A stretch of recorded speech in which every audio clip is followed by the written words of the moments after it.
14 जुलाई की रात बॉलीवुड सिंगर राहुल फाजिलपुरिया पर ताबड़तोड़ गोलियां बरसाई जाती है, जिसके बाद गुरुग्राम पुलिस जो है वो तफ्तीश करती है और तफ्तीश करने के बाद एक आरोपी को गिरफ्तार कर लेती है। इस वक्त हमारे साथ बॉलीवुड सिंगर राहुल फाजिलपुरिया मौजूद है, उनसे जानेंगे किस तरीके से ये पूरी वारदात हुई और क्या पूरा मामला है।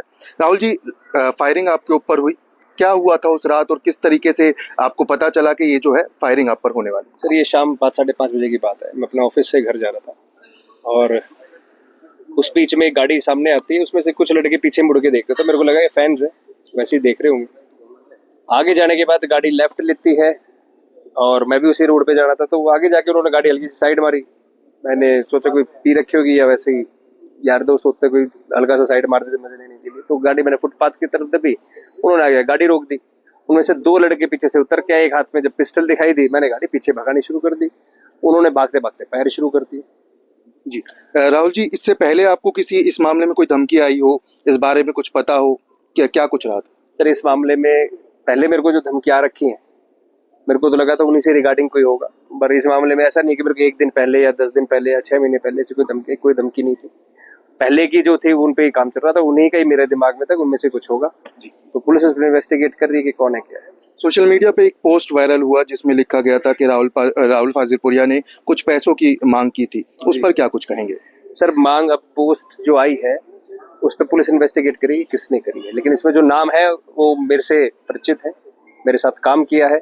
उनके बारे में बता दूं, अगर उन्होंने ये दावा किया है तो उनका दावा बिल्कुल गलत है। और उनको मैं कहूंगा कि भाई, वो कह रहे हैं कि हमने 5 करोड़ लगाए, हमने इसको बनाया है, हमने इसके पीछे खर्चा करा है, तो सारी चीजें ऑन रिकॉर्ड है, ऑन एग्रीमेंट है, पेपर के साथ है, जो मेरे नहीं उनके लेबल से हुए, उनके पास सारे पैसे आए हैं। उसके बाद उन्होंने सबके पैसे दिए हैं, चाहे वो म्यूजिक प्रोड्यूसर हो चाहे डायरेक्टर हो। मेरी टीम में वो सबसे आगे उनको करा गया था कि भाई आपने काम देखना है, संभालना है। तो उन्हीं के पास अकाउंट्स रहते थे, शोज की पेमेंट्स भी उनके पास आती थी। फिर भी वो कह रहे हैं कि भाई है, तो क्या पता मेरे कोई दिमाग में ना हो। 5 करोड़ बड़ी अमाउंट होती है, ऐसा तो नहीं कि मेरे दिमाग में ना हो, लेकिन फिर भी उनका दावा है, तो भाई वो सामने आए, अपनी बात रखे। वो देश से भागे हुए, मैं देश से नहीं भागू, मैं यहीं पे हूँ।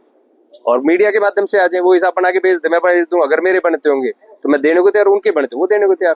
जी, सिद्धू मूसेवाला हत्या मामले में भी आप लगातार सामने आ रहे थे, बयान आपने दिए, प्रोटेस्ट आप कर रहे थे, उसको लेकर कुछ आपके मन में कोई डाउट? सर, वही मेरे एक जो एंगल था, मेरा दिमाग वहीं पे था, क्योंकि पहले भी उसी से ही रिगार्डिंग हुए थे। क्योंकि जब भाई सिद्धू मूसेवाला के साथ इंसिडेंट हुआ तो सबसे ज्यादा बोलने वाला आर्टिस्ट मैं था, जिसने कड़ी निंदा करी थी, प्रोटेस्ट किए थे काफी बड़े बड़े, और बदमाशों के खिलाफ काफी कड़े शब्दों में मैंने इसकी निंदा करी थी। तो मुझे लगता है कि शुरू में मुझे यही लग रहा था कि उन्हीं का ही कुछ करा हुआ है, क्योंकि उन्होंने ईगो पे लिया हुआ था कि भाई तुमने हमारे सर अपने इसके बारे में कैसे गलत बोल दिया। तो इसी तरीके की धमकी आती थी, तो उसी पे ही मेरे को ये था कि शक था कि वहां से हुआ। जी, इस वक्त पुलिस से क्या कुछ मांग कर रहे हैं आप, क्योंकि लगातार पुलिस जो है तफ्तीश कर रही है और पुलिस अपना अच्छे से इन्वेस्टिगेट कर रही है। पुलिस से मेरी यही मांग है, जैसे इन्वेस्टिगेट पहले किया है वैसे ही डीप इन्वेस्टिगेशन आगे करें और जल्द से जल्द इनको पकड़ें, चीजें को क्लियर करें। जो लोग डिफेम करने की कोशिश कर रहे हैं मेरी मीडिया से भी रिक्वेस्ट है, आप लोगों से भी और पुलिस से, कि उस चीज पे क्लियर काम करें, उसको अच्छे से पता करें और जो सच्चाई है वो सामने। बहुत बहुत धन्यवाद। तो ये थे हमारे साथ राहुल फाजिलपुरिया, जिन्होंने बताया कि किस तरीके से उन पर फायरिंग की गई, क्या ये पूरा मामला था और किस तरीके से जो आरोप उन्होंने लगाए हैं उसके बारे में खुलासा करते हुए वो नजर आए हैं। हालांकि गुरुग्राम पुलिस लगातार इसकी तफ्तीश कर रही है और जांच कर रही है। अब देखना ये होगा कि इसमें क्या कुछ निकलकर सामने आता है। ऐसी ही तमाम जानकारी और खबरों के लिए देखते रहें पत्रिका संवाद।